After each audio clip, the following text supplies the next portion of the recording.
अगर ये जो स्पेक में नहीं जाने का, इसमें स्पेक में जाने का अगर निर्णय नहीं लेती कंपनी, और अगर इस जो चीजें जिस तरीके से चलना होती चलती रहती, तो ये आप मान के चलिए कि 5 से 6 महीने में हमेशा के लिए कंपनी बंद हो जाती है।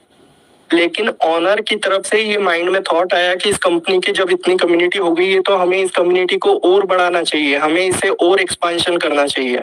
हमें अपने बंदे जो बनाए हैं उनको हम एक लंबे समय तक रुपया दे पाए तो क्या करना होगा। इसलिए आपने अगर नोटिफिकेशन पढ़ा होगा तो उसमें साफ साफ लिखा है कि कंपनी ने ट्रेडिशनल मार्केट में जाने की कोशिश करी है।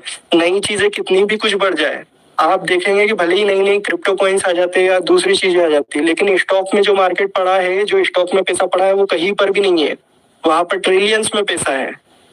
हम कुछ डॉलर्स को लेकर इतने दिनों से ये चीज कर रहे हैं और इतना हल्ला मचा रहे हैं। अभी आपने पिछले हफ्ते देखा 3 ट्रिलियन मार्केट से चला गया था जब अमेरिका की न्यूज आई थी कि टैरिफ लगाएंगे, तो स्टॉक में उतना पैसा पड़ा है।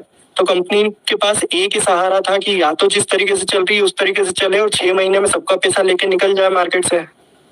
लेकिन इस कंपनी के ऑनर को इस चीज का भी है कि अगर हमारी कम्युनिटी इतनी बड़ी हमने गेन कर ली है तो इस कम्युनिटी को हमको लूज नहीं करना है, और कम्युनिटी को जितने लंबे समय तक हम पैसा दे सके उतने समय तक पैसा दें।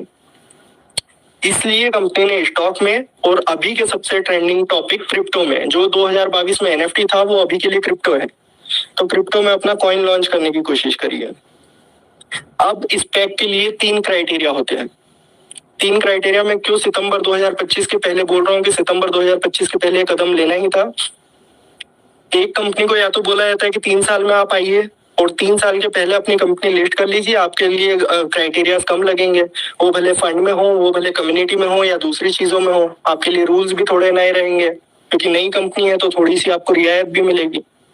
3 साल के बाद फिर आप 5 साल में उस चीज को कर सकते हैं। एनएफटीज के दम पे 5 साल तक चलना शायद मुश्किल था इस कंपनी के लिए। अब इस पैक के 3 क्राइटेरिया, टाइमिंग, सेकंड चीज आपके पास कम्युनिटी, थर्ड चीज मनी। पहला हो गया आपने टाइमिंग, टाइम से काम कर लिया, 3 साल के पहले कर लिया, कंपनी के ओनर इतने चीजों को देख रहे थे तो उन्होंने डॉक्यूमेंटेशन वगैरह अपने कंप्लीट कर लिए होंगे और चीजों को देख लिया। सेकंड चीज थी कम्युनिटी। कम्युनिटी हो सकता है मेरे को इसका मेरे पास जो ओरिजिनल रिकॉर्ड नहीं है, लेकिन 2 या 5 लाख या इस तरीके की कम्युनिटी में भी काम चल जाता है, तो हमारे पास 50 लाख की कम्युनिटी थी। कम्युनिटी के डायरेक्ट रिव्यूज देखे जाते हैं। थर्ड एंड लास्ट चीज की कंपनी को फंड रेज करना होता है। कंपनी के पास उतना फंड होना, और जब भी कोई बड़ी कंपनी अपने लिए जाती है तो वो एक स्ट्रेटेजिक इन्वेस्टमेंट कराती है कंपनी के अंदर। स्ट्रेटेजिक इन्वेस्टमेंट का आपको अगर थोड़ा सा सरल भाषा में बोलूं कि मेरे पास अगर मैं एक छोटी सी दुकान लेके जा रहा हूँ और मेरे को दुकान को शोरूम बनाना है, तो मेरे पास उतना रुपया नहीं है कि मैं दुकान को शोरूम बना पाऊंगा। तो मैं क्या करूंगा, मैं अपने ही शहर के या अपने ही गाँव के कोई प्रधान के पास जाऊंगा और उनको बोलूंगा कि मेरे को ये दुकान के जगह पे शोरूम खड़ा करना है। वो बोलेगा कि मैं ठीक है, मैं अभी रुपए देता हूँ, लेकिन फिर चीजें मेरे हिसाब से चलेगी। अब अगर स्ट्रेटेजिक इन्वेस्टमेंट होती, कोई दूसरा इन्वेस्टर इस कंपनी में आता तो वो अपने रूल्स लेके आता।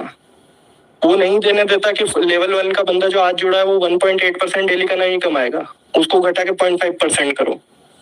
लेवल 6 के बंदे जो इतना इतना कमा रहे, $500,000 डेली का कमा रहे, उनकी सैलरी बंद करो, उनका अमाउंट कम करो। ये वाली चीजें जब आपसे डोमिनेट बंदा आपके ग्रुप में आएगा तो वो अपनी चीजें चलाएगा। फिर समझ रहे हैं आप इस बात को। इस चीज को कंपनी नहीं चाहती थी कि ये हम किसी दूसरी कंपनी से कराए, हम फंड रेज करें। तब जाके कंपनी के दिमाग में एक चीज आती है टेक्निकल लेवल पे। मैं रोज कंपनियों की कहानियां पढ़ता हूँ, मैं न जाने कितनी कंपनियों को रिव्यू कर सका हूँ। आपके लिए नई बात है, आज जो मैं बोल रहा हूँ ये आप घूम लीजिए कितने जूम सेशन में, आप लाके बता दीजिए कि एक भी लीडर ने आपके सामने इस तरीके से बातें रखी हो। कंपनी ने ये वाली चीज इंटरनल करने की सोची कि जब हमारी कम्युनिटी को ही पैसा देना है तो कम्युनिटी से ही हम वो वाली चीज को रेज करा लें। इसलिए आपको, आप भले लालच कहिए, मैं इसको बोलता हूँ कि कंपनी का लेवल सोचिए, आप कंपनी किस लेवल पे सोच रही है। अगर दूसरी कंपनी का बंदा आता तो उस कंपनी को पूरी तरीके से फिर कंट्रोल करने की कोशिश करता, कंपनी को पूरा अपना हैंडल करके रखता, डोमिनेट करने की कोशिश करता, तो आपके फिर आप उस चीज को फिर एक्सपेक्ट नहीं कर सकते। फिर दूसरा बंदा जो कोई चलाएगा, अभी कंपनी की कमांड पूरी, जैसे जैसे मैनेजर है, अभी एक मैनेजर के जाने से कंपनी हिल गई, अगर एक नया ऑनर कंपनी में आ जाता तो समझिए आप क्या हालत होती आपकी। इस चीज के लिए आपको ब्लाइंड बॉक्स बांटे गए, आपसे अमाउंट डलवाया गया। और ये चीज कंपनी अगर एथिकली चलना चाहे तो एथिकली हम जो सबसे अच्छी कंपनियां हमारे जो भारत में शुमार है, जिस तरीके से टाटा का नाम लिया जाता है, ये कंपनियां भी इन चीजों को बोलकर नहीं करती है कि कभी विड्रॉल रोकना या ये चीजें अगर कंपनियां बोल देगी तो सब हम कंपनी को चाहिए था ज्यादा फंड। हमको अगर एक महीने पहले बोल देते कि हम एक महीने बाद स्टॉक में लिस्ट होना चाहेंगे, सारे के सारे बंदे रुपए निकाल के भाग जाते। मैं कोई कंपनी का तरफदार नहीं हूँ, ना मेरे लिए कोई 1 रुपए का देनदार है या मेरे से 1 रुपए का लेनदार है। मैं आपको आज चीजें वो सिखाने आया हूँ जो आपको चीजें सोचना चाहिए। और अगर नहीं सोच पा रहे तो आप इस तरीके के कुछ बंदों को सुनिए जो उस चीज को समझ चुके हैं, पर उसके लिए समय देना होगा ना सर। आप मुझसे ये आके पूछेंगे विड्रॉल की डेट बताओ, मैं नहीं बताऊंगा। कंपनी का सिर्फ एक ऑनर था, उसके अंदर 5 मैनेजर थे, बस उनके पास ऑफिशियल अपडेट जाती थी। जो आपके सबसे बड़े लीडर है जिनकी वॉइस नोट आप सुनते हैं, वो भी कंपनी में ऑफिशियली जुड़े हुए नहीं थे। वो भी एक जो आपके मैनेजर है, जो एक मेन मैनेजर है, उन्होंने देखा था कि अपनी बातें हिंदी में कौन रख सकता है जिसके पास बड़ी कम्युनिटी हो, तो उस बंदे की बातें हम सुनना पसंद करते हैं और उस बंदे को हम आज तक भगवान मानते आए थे। और सही में उन्होंने उस तरीके से उन चीजों को संभाला है। 24 से लेके 6 के बीच में, 6 तारीख तक के बीच में वही बंदा अगर अपने मैसेज में डॉट भी लिखता है तो हमको पसंद आता था कि अरे आज तो डॉट लिखा है, आज तो कुछ अपडेट आई है उनकी तरफ से। अब वो 6 तारीख के बाद चीजें बिगड़ी तो हमने उनको ही, मैं ठीक है वो पर्सनल मैटर में नहीं जाना चाहूंगा मैं। तो आपको मैंने बताया ब्लाइंड बॉक्स की वजह क्या थी। वो आपको इनाम में नहीं बांटा गया, वो कंपनी ने आपको डायरेक्ट रिजर्व में भेजा है, ना कि वो टीम में भेजा है, ना ही आपको एक्टिविटी में भेजा है। वो इस वजह से कि आपके अमाउंट जो $100 के अकाउंट है वो 10,000 के दिखने लगे। अब स्पेक की दूसरी चीज होती है कि आपने ऑफिशियल डॉक्यूमेंटेशन कर दिया, उसके बाद स्पेक ऑडिट होती है, एसीसी ऑडिट होती है। एसीसी ऑडिट का मतलब होता है कि जैसे हमारे घर में अगर कोई रेड पड़ गई है तो वो जो इनकम टैक्स के अफसर आएंगे वो आपके घर की एक एक चीज की छानबीन करेंगे। तो कंपनी ने अपना बड़ा अमाउंट जो कि उसको दिखाना जरूरी था इस पैक में लिस्ट होने के लिए, उस सारे अमाउंट को रखा एक तिजोरी में, उस तिजोरी को कर दिया लॉक और उसकी चाबी रख ली अपने जेब में। आप बोल रहे विड्रॉल आ क्यों नहीं रहे? विड्रॉल तब तक नहीं आएंगे जब तक कंपनी अपनी स्पेक ऑडिट में सफल नहीं हो जाती।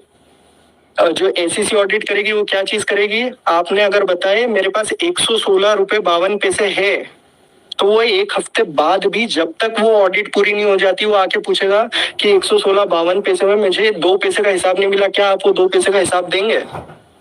अगर विड्रॉल शुरू कर दिए तो वो 116 रुपए 52 पैसे का कोई वजूद ही नहीं रह जाएगा कि वो किस तरीके से। तो कंपनी जब तक शुरू नहीं करेगी जब तक वो एसीसी ऑडिट नहीं कंप्लीट हो जाती। तो फिर छोटे विड्रॉल्स कैसे चल रहे थे? छोटे विड्रॉल्स ऐसे चल रहे थे कि 25 के बाद से आपने जो जो डिपॉजिट करे हैं, आपने भले, मैं उसको लालच भी नहीं कहना चाहूंगा, वो आपके अप्लायंस ने भी बोला, जिन बंदों को आप सुनते थे, जिन लोगों को सुनते थे, उनने भी बोला, और उनको मैनेजर्स ने बोला, और मैनेजर्स को ओनर ने बोला। वो क्यों बोला वो मैंने आपको समझाया है। हमको एक बड़े फंड की जरूरत थी, एक नए ओनर की जरूरत नहीं थी। अब चीजें इस तरीके से चली, हमारे पास स्ट्रेटेजिक इन्वेस्टर नहीं है। आपने देखा है कि ट्रेजर एनएफटी ने बहुत समय से इन्वेस्टमेंट भी नहीं ली अपने अंडर में। चलिए ठीक है, बस इतनी बातें मैंने समझा दी। ब्लाइंड बॉक्स का कॉन्सेप्ट समझ में आया आपको, ट्रेजर एनएफटी का कॉन्सेप्ट समझ में आया। आगे की चीजें लास्ट मैंने आपको बताया, विड्रॉल्स मेरे पास 4 तारीख का है शायद मेरे पास, और हर दिन के कुछ स्क्रीनशॉट्स मिलते थे मुझे। उस समय पे मैं वेरीफाई भी करता था चीजें, और उसी से वो मैंने जो $3.5 लाख वाला एक जो फिगर निकाला था वो कंपनी ने सैलरी देने के लिए और अपनी जो अपडेट्स के लिए निकाला था। तो जो नए डिपॉजिट आप करते गए उससे छोटे छोटे डिपॉजिट्स आपको बट रहे थे उस समय पे। अब चीजें किस तरीके से बदलती है कि 6 को जो मेन इनके 5 मैनेजर थे, 5 में से 2 मैनेजर पूरी, जो अगर 50 लाख की कम्युनिटी है तो 40 से 45 लाख 2 बड़े देशों से आती है। और ये 2 बड़े देश आप जान रहे कौन कौन से हैं। इन 2 देशों को संभाल रहे थे 2 मैनेजर, और बचे हुए 3 मैनेजर एक छोटी सी कम्युनिटी को संभाल रहे थे। वो जो 3 मैनेजर छोटी सी कम्युनिटी को संभाल रहे हैं वो आज भी संभाल रहे हैं, और वो जिन जैसे चला रहे थे। लेकिन ऑनर के अंदर 2 ऐसे बड़े लोग थे जो कि पूरी कम्युनिटी को हैंडल करे हुए थे, और उन्होंने साथ छोड़ने की कोशिश करी। इस वजह से कंपनी का ऑनर भी पैनिक में आ गया। और मैं दावे के साथ कह रहा हूँ अभी, यानी प्रेम सर जिस तरीके से, मैं बस उनको यही चीज बोलने वाला था कि अभी के लिए हमारा ये जो प्रैक्टिकल है वो वाली चीज को हम बंद कर सकते हैं, क्योंकि कंपनी कुछ लोग फेक चला रहे हैं लेकिन हमारे पास अगर 3 स्क्रीनशॉट और अगर एड्रेस नहीं आएगा तो मैं नहीं मानने को तैयार हूँ कि किसी का विड्रॉल आया है। और वो किस वजह से रुका है? 4 तारीख तक चल रहा था। क्यों चल रहा था? मैनेजर्स वगैरह अपने सही सही तरीके से काम कर रहे थे। आप एक कंपनी के ऑनर है, आपके नीचे 2 अच्छे हेड नौकर काम कर रहे हैं और 3 छोटे नौकर काम कर रहे हैं। वो 3 जो छोटे नौकर है वो कंपनी के काम कर रहे हैं, लेकिन जो 2 हेड जो आपने अपने सर्वेंट्स रख रखे थे उन्होंने काम करना बंद कर दिया। कंपनी के ऑनर के ऊपर आप दिक्कतें समझिए। उसने अपनी दुकान तोड़ दी और वो एक बड़ा शोरूम बनाने के लिए खड़ा है। उसकी दुकान टूटी हुई है। उसमें वो चाहता है कि सामने छोटी सी एक उसने भी अपनी कुछ व्यवस्था करी है और उसमें वो उन जो भी सर्वेंट्स है उनको बिठा के काम करे। उसमें से 2 बड़े बंदे भाग के चले गए कि नहीं, हम तो हमारी पास में दुकान खोलेंगे। ये तो ऑनर ने सोचा ही नहीं था। तीसरी चीज, क्रिप्टो में कॉइन लिस्ट करना था, उसने अपना काउंटडाउन चला दिया। बीच में ये चीजें आ गई, वो काउंटडाउन 0 पे बंद होके पड़ा है। 12 तारीख की बात है वो। चौथी चीज, कम्युनिटी में पैनिक फैला हुआ है और ऑनर की अपनी गुडविल अभी ये है, अपनी अच्छी इच्छा है ये है कि नहीं, हमें अभी भी इस कम्युनिटी को संभाल के रखना है। मैं सिर्फ और सिर्फ पॉजिटिव हूं तो उस ऑनर की सोच के पीछे, और वो सोच मैंने आपको बताई किस वजह से। अगर बंद करना होता तो जिस तरीके से चल रहा होता चलता। एसीसी ऑडिट में किसी को भी जाने में मजा नहीं आता है। उसमें फंसने के 1000% चांसेस रहते हैं कि आप किसी न किसी तरीके से फंस सकते हैं। लेकिन उन सब चीजों से निकल गए तो फिर आप उस अर्ली कम्युनिटी में से कहलाएंगे जिनके जो अभी डॉलर्स पड़े हैं। हाँ, अभी ब्लाइंड बॉक्स फिर हमको इस तरीके से, क्या कंपनी ने साजिश करी थी हमारे साथ फंड बढ़वाने के लिए, और क्या हमको मिलेंगे कि नहीं मिलेंगे? इसका क्वेश्चन का मैं आंसर देता हूँ कि अगर आपका स्पेक की लिस्टिंग हो जाती है, अगर आपकी कंपनी स्टॉक में चले जाती है, सेकेंड चीज, अगर आपका कॉइन लॉन्च हो जाता है, तो आपका जो ब्लाइंड बॉक्स है वो कहीं ना कहीं हो सकता है कि आपको जो इसका कॉइन लॉन्च होगा उसके रूप में आपको अपने जहां भी एक्सचेंज पे लिस्ट होता है, भले ही, क्योंकि नए कॉइन जैसे अगर आपको क्रिप्टो की जानकारी रखते हो तो कू कॉइन जैसे है या बिटगेट हो गया, या जो नए नए जो एक्सचेंजेस है उन पे आपको ये कॉइन देखने मिल सकता है। तो क्या आपका 10,000 20,000 का ब्लाइंड बॉक्स आया, आप डायरेक्ट जाएंगे मार्केट में बेच देंगे और खुश हो जाएंगे? नहीं। अगर आपको उतने रुपए का ब्लाइंड बॉक्स मिलता है तो क्योंकि उस कॉइन में वॉल्यूम बनाना होगी, तो आपको वो कॉइन कुछ टाइम के लॉकिंग पीरियड के साथ में मिलेगा। अब किसी को लॉकिंग पीरियड नहीं समझ में आए तो मैं फिर समझाना चाहूंगा। जिस तरीके से पाए का कॉइन था, धड़ल्ले से बिकना शुरू हुआ तो कंपनी ने अपना लॉकिंग पीरियड लगा दिया। वो 6 महीने का हो सकता है, वो 1 साल से हो सकता है, 1 साल का हो सकता है। कि आपका ब्लाइंड बॉक्स का पैसा आपके एक्सचेंज में पड़ा तो रहेगा, लेकिन आप उसको 6 महीने या 1 साल तक बेच नहीं सकते। फिर ध्यान से सुनिएगा, मैं ब्लाइंड बॉक्स के पैसे को लॉक करने की बोल रहा हूँ। उसके अलावा, और कंपनी को पता है कि ब्लाइंड बॉक्स का एड्रेस, क्योंकि ब्लाइंड बॉक्स का जो अमाउंट गया है वो एक पर्टिकुलर एक्सचेंज की एक पर्टिकुलर ट्रांजैक्शन हैश वैल्यू से गया है, और वो ट्रांजैक्शन ट्रेस करके कंपनी को पता है कि किस किस बंदों को कितना कितना रुपया भेजा है। तो अगर कंपनी चाहेगी तो उसको हटा भी सकती है, उसको लॉक इन भी कर सकती है। तो मैं ब्लाइंड बॉक्स के पैसे पे श्योर नहीं हूँ, लेकिन अगर कंपनी की सारी चीजें अपने फेवर में जाएगी तो वो आपको किस तरीके से मिलेगा मैंने वो भी बता दिया है। और बचा आपका पैसा, तो बचे हुए आपके पैसे की स्पेक की पूरी जो ऑडिट होती है वो कहीं ना कहीं अगर जल्दी से जल्दी भी करे तो 2 से 3 महीने की होती है। तो क्या हमारा पैसा 2-3 महीने के लिए अटक गया? क्या विड्रॉल अटक गए? नहीं। स्पेक की एक पर्टिकुलर लिमिट रहती है, तब तक आपको फंड सहेज के रखना पड़ता है, संभाल के रखना पड़ता है। उस स्पेक की जब तक ऑडिट कंप्लीट नहीं होगी, जब तक वो उन चीजों को पूरी तरीके से देख नहीं लेगा, एक बार ऑडिट अगर कंप्लीट हो जाती है तो फिर उस जो बड़ी तिजोरी रखी हुई है जिस पर लॉक लगा हुआ है उसको खोलने की इजाजत मिल जाएगी कि आप अपने चीजें यूज करें। कई कंपनियों में जब एक्सपांशन होता है तो वो अपनी प्रोडक्शन बंद कर देते हैं। आपने देखा होगा कि कोई कोई कंपनी बहुत ज्यादा चल रही है लेकिन उसका मार्केट में माल मिलता ही नहीं है, क्योंकि वो उस समय पे अपना एक्सपांशन कर रही होती है, प्रोडक्शन बंद करना होता है। बिस्किट की फैक्ट्री है, कोई दूसरी चीज है, अगर आपने कभी एग्जांपल देखने की कोशिश करी हो, मार्केट में डिमांड बहुत है लेकिन उसकी सप्लाई नहीं है, तो क्या कंपनी पागल हो गई कि हमारा सामान बिक रहा है लेकिन हम बेचना नहीं चाह रहे? उस समय पे आपका प्रोडक्शन बंद रहता है क्योंकि आपकी कुछ ना कुछ एक्सपांशन की चीजें चल रही है कुछ पर्टिकुलर पीरियड के लिए, और ये वही चीजें चल रहा है। तो ये जब पीरियड एक बार खत्म हो जाएगा उसके बाद में आप लोगों को सारी चीजें सही मिलेगी। कंपनी के सामने कुछ बिन बिन सोचे समझे कुछ चीजें आ गई है सामने, तो उस चीज में हमारा एक दायित्व बनता है। अब मैं शायद सोचता हूँ कि जो मेरे कम्युनिटी में अभी कुछ लीडर्स आके बोल रहे थे कि आप क्यों गलत ज्ञान दे रहे हैं, मेरी तरफ से अगर आपको किसी भी दिन आप मेरे साथ आएंगे और मेरे सामने बोलने की कोशिश करेंगे, फैक्ट में आप मुझे हराने की कोशिश करें कि आपका ये फैक्ट गलत है, जिस दिन आपने मुझे हरा दिया मैं आपकी बात मानूंगा और फिर आपके फैक्ट आपके नाम के साथ मैं अपनी बातों में जोड़ूंगा कि उन बंदे ने मुझे आके, और आज तक मुझे एक भी पॉइंट पे एक भी लीडर गलत साबित नहीं कर पाया है।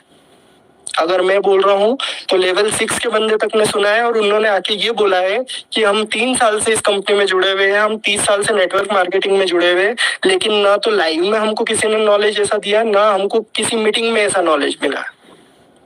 मैं इसलिए एज अ डेवलपर सुबह में 10 बजे मेरी जॉब शुरू होती है, 8 बजे मैं उससे फ्री होता हूँ, उसके बाद भी मैं दूसरे लीडर से जाके और सामने से बोलता हूँ कि सर अगर कोई भी कम्युनिटी में आपको नेगेटिविटी दिख रही है तो आप मुझे बुलाइए, कुछ समय बोलने का मौका दीजिए, मैं प्रैक्टिकल चीजें समझाना जानता हूँ और प्रैक्टिकल चीजें समझाना चाहता हूँ।